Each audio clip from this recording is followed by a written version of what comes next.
Je suis honorée de vous accueillir pour cette cérémonie de signature de plan 4 de coopération des Nations Unies en Haïti pour la période 2023-2027.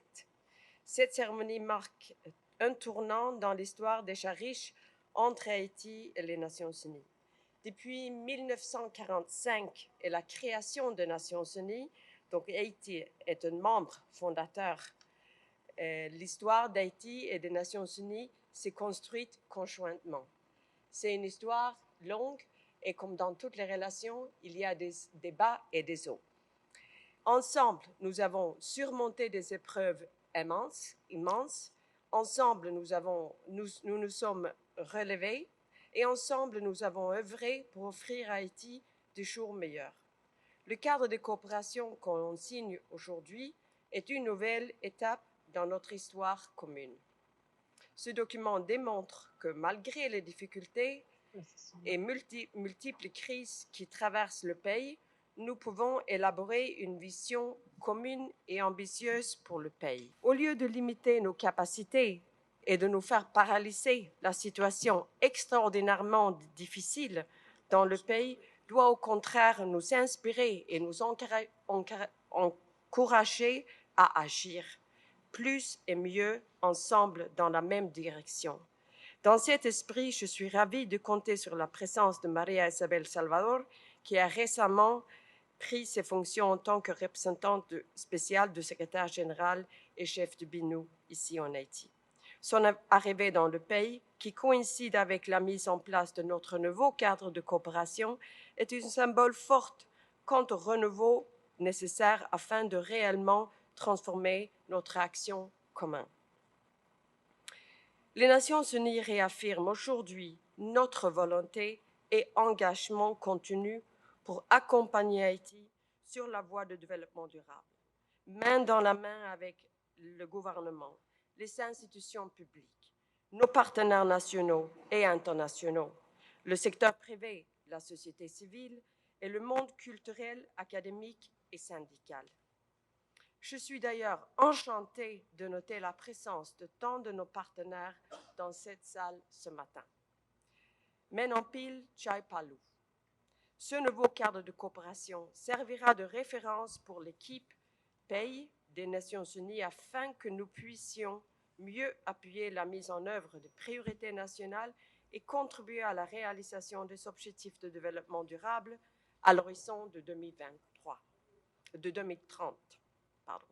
Le document est le fruit d'un travail conjoint considérable dans les circonstances difficiles. Je souhaiterais ainsi féliciter et remercier chaleureusement le ministre de la Planification et de la Coopération externe et son équipe pour leur leadership et la collaboration pendant tout le processus d'élaboration du document. Je tiens également à remercier les institutions et personnalités qui ont fait partie de groupes de référence multi-acteurs et contribué aux grandes orientations du document, ainsi que toute l'équipe de pays des Nations Unies, les chefs d'agence, pour ses efforts et son engagement.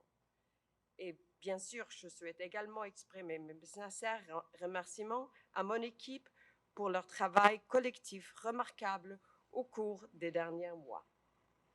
Mesdames et messieurs, nous le savons, la situation humanitaire, sécuritaire et en matière de développement durable dans le pays ne cesse de s'aggraver. Les crises actuelles sont la conséquence directe des déficits de développement en Haïti et les retards à combler sont conséquents.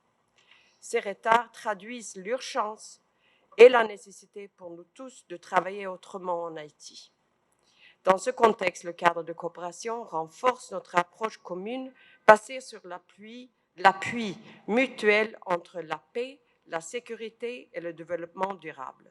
Le document établit en effet des parallèles clairs entre la nécessité de répondre aux besoins urgents et vitaux des Haïtiens et des Haïtiennes et l'importance d'attaquer aux causes profondes des maux dont souffre le pays. Donc, ça veut dire qu'il nous permet à répondre aux besoins immédiats, mais sans perdre de vue des causes profondes et la vision de moyen et de long terme. Non, le lancement le récent lancement du plan de réponse humanitaire pour l'année 2023 s'inscrit d'ailleurs dans cet esprit et fait de notre cadre de coopération un document unique.